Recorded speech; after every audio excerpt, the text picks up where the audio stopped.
Diagram Evolution presents the Queen of the West, Omega 256.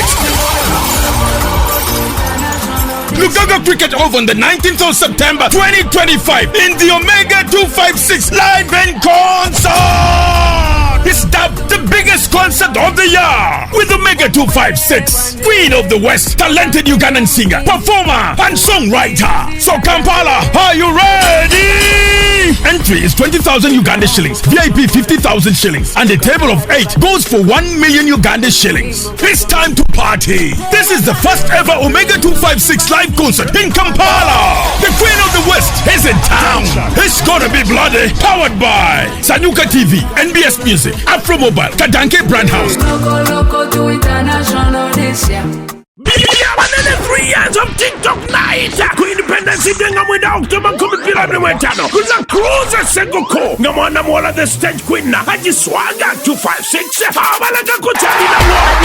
Good character. And a TikTok 94 mwange. Yabanene. Tosuwa TikTokers. Abayimbi. Abazanyi ba comedy abakabi mugwanga. Nabanene ba business ku TikTok. Bagenda kubera yo. Neba nakatemba bonna. Tugenda kujja kuzemya kesatu. Eja Haji Swag 256 ngategeka TikTok 90 okuyingira silver emitwalo 5 emeza ya gode y'abantu abatano ya mitwalo 5 ate emeza ya diamond y'abantu abana yabukadde bubiri tosuwaba kabi mu TikTok night ne Haji Swag 256 muna cruise Sabuka ku Independence Denga mwenda October 2025 byabanene 3 years of TikTok night spending over ebino bitulaba ko biba bitosonganyo.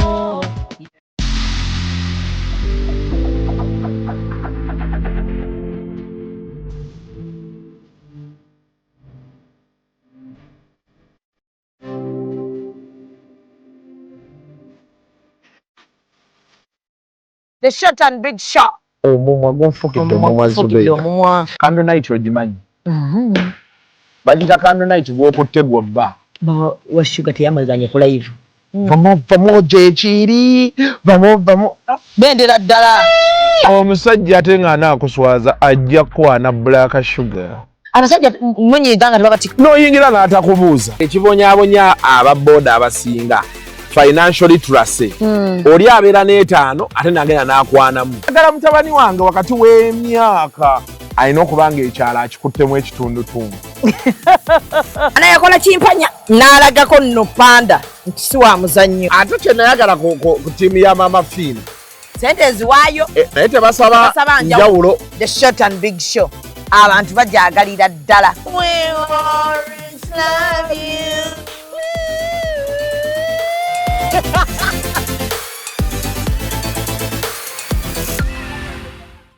And branding at Print Creations. From custom gift sets to unique promotional items, creative signages and general printing, we've got everything you need to elevate your brand. Visit us at Chum Towers, Suite 70 on Kuruma Road, Lighthouse, Suites D14, D15 and F13. We offer a wide range of stationery supplies, awards and a vintage collection that stands out. Call us today at 0934 893 333 or WhatsApp 0702 683 317. Follow us on Facebook, Instagram and X at Print Creations. Print Creations, where quality, excellence and uniqueness meet.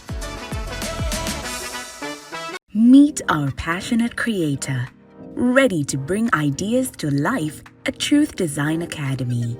From mastering graphic design to creating stunning visuals, this is where creativity begins. But design is just the start.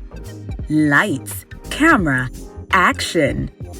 Exploring the world of filmmaking is just as exciting. With hands-on experience, every challenge turns into a learning opportunity and success is just a step away. At Truth Design Academy, we offer courses in graphic design, film production, digital marketing, website design, 3D animation, and photography, including drone technology.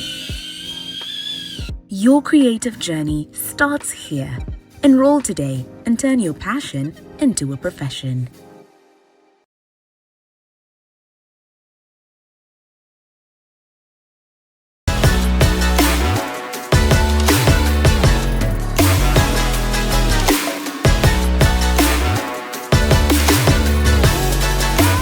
Hey yo, what's up, my people? This is the baddest Azawi right here on Executive Media with Real Time with Mimi.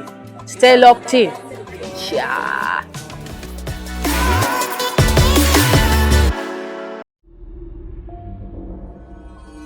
Executive Media. Focus, innovate, succeed. Assalamu alaikum warahmatullah.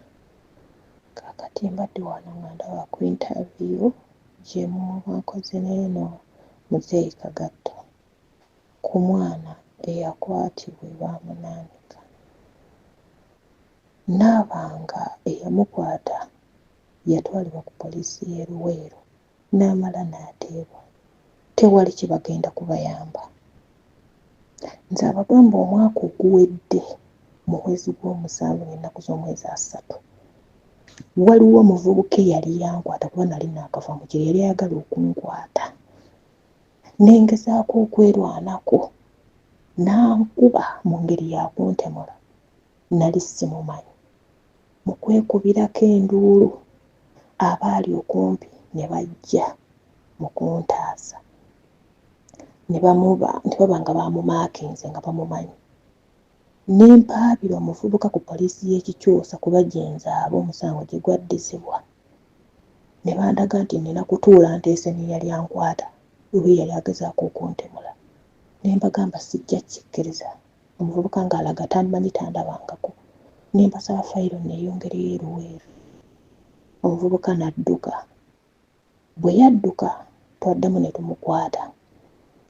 Ng'omutemu yali anzita y'oyo. Naye n'essaawa eno ali bweru ayinaayo. N'enkubwa ne nejjanjaba ne bandaga nti nina okuddamu munoonyi mbayite mbagambe mujje mumukwate.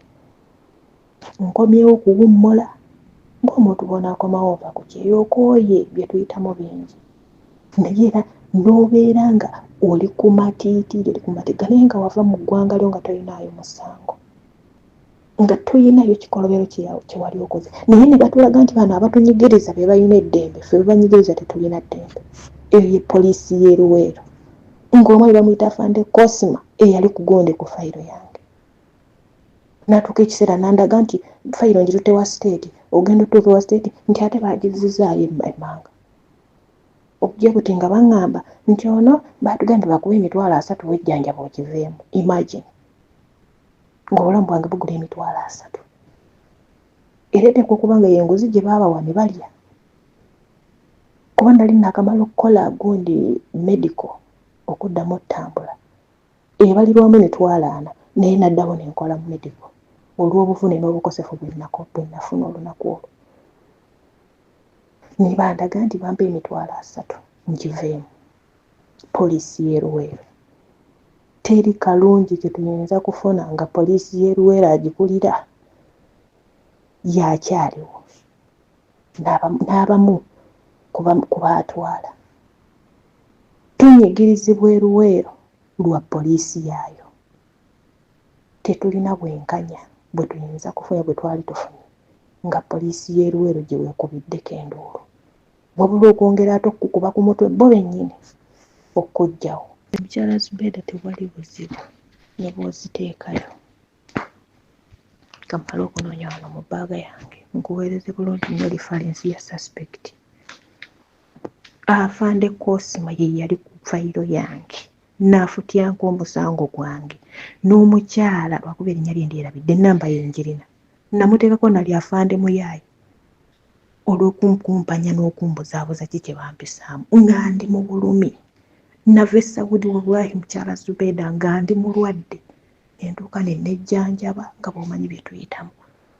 Mbanga aterera kwe kutuukako ebyo naye ne bandaga nti nze nnina kubanga nsigadde mbonaabona nga andeetedde okubanga obulamu bwange buli mbatega wali ayinaayina abawadde balidde bakusiza embuto zaabwe. Sikirinaamu buzibu bw'oziteekayo ziteekeyo ne bwe kiba kifaananyi kyange nkikuwa nsobole okwongera okufuna obwenkanya nnoonye obwenkanya ndaba oba naabufuna.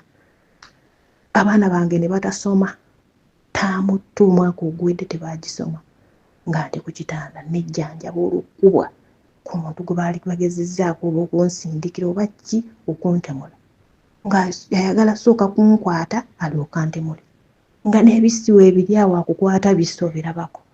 Katonda yazza buzza byo naye bandaga nti era sina kufuna bwenkanya ng'obujulizi buli kimu bakirina. Naye mu kumuddamu mukwata eruweero ne bamuteekayo yamalayo ennaku zaalinga nnya ne baŋŋamba tubadde twagala agende bakisoboka ojje mwogere oba tumwongerayo tumwongereyo.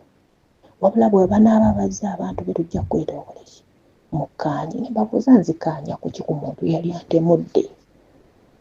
Gwe simanyi na kiki kyali mabega wa kuntemula mumpita mutya nzi muteese naye. Mukole kye mulina okukola ekituufu okufuna obwenkanya nze gye ndi. Bandaga nti bamuta bwe baamuta ne ŋŋendako neekubira endulu omwami bamuyita Kibirango kyamaniro sifayive n'abakazaamuka awo ne baŋŋamba nziremu mmunoonye mbayite. Ng'omusajja yali ku fayiro yange bamuyita Afande Cosima yaŋŋamba nziremu nnoonye omutemu. Ne ntuuka mukyala Shemi mu kudduka e Uganda okukomawo ku kyeyo nga seesiimidde. Ng'obulamu bwange buli mu matigga naye nga poliisi y'eruweero bandaga nti banvuba tebaagala mmanyi. Nziremu nnoonye omutemu gwe baata. Nga sifunye bwenkanya sitegedde na kiki kyali kyenzesa. Poliisi y'eruweero. Nze kennyini nga sitidde kwogera mannya gange Nakanyikijja naate nzaalwa Kikyusa. Poliisi y'eruweero ngikubamu ebituli. Ku bulabe obututuusibwako nabo bennyini bakiinamu omukono naye tetulina bwenkanya bwe tuyinza kufuna ng'abatuuze b'eruweero oba abawangaalira eruweero. Nga nze mujulizi ne lifalensi najja nayo wano ku ddungu gye ndi. Nga balaze nti nina kuddamu kunoonya omuntu eyali anzita. Yagezaako okunkwata bwe ngezaako okwerwanako angudde mu bulagantuga ate bandaga nziremu mmunoonye. Nga bo be bamutadde sifunye bwenkanya. Sonnyolirwa wamu ku kyatuuse ku mwana ne bamunaanika kuba eggombolola kyenkana gyenzaalwa. Naye ng'eruweero Katonda yali tusaasidde oba ne bakyusa bukyusa buli aliyo naye teri kituufu na kalungi yadde obwenkanya bwe tuyinza funa ku poliisi y'eruweero.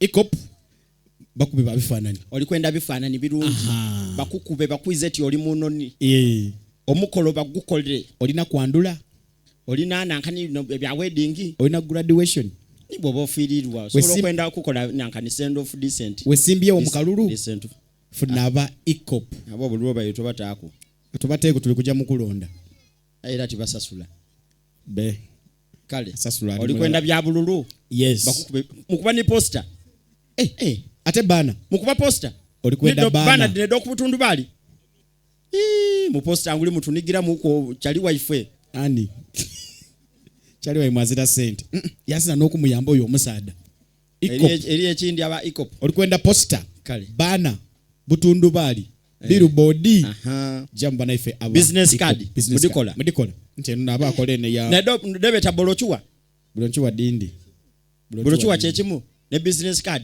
ate kalenda muwandika ku t-shirt. Follow us on Instagram at ECOP Photography or call +256 7.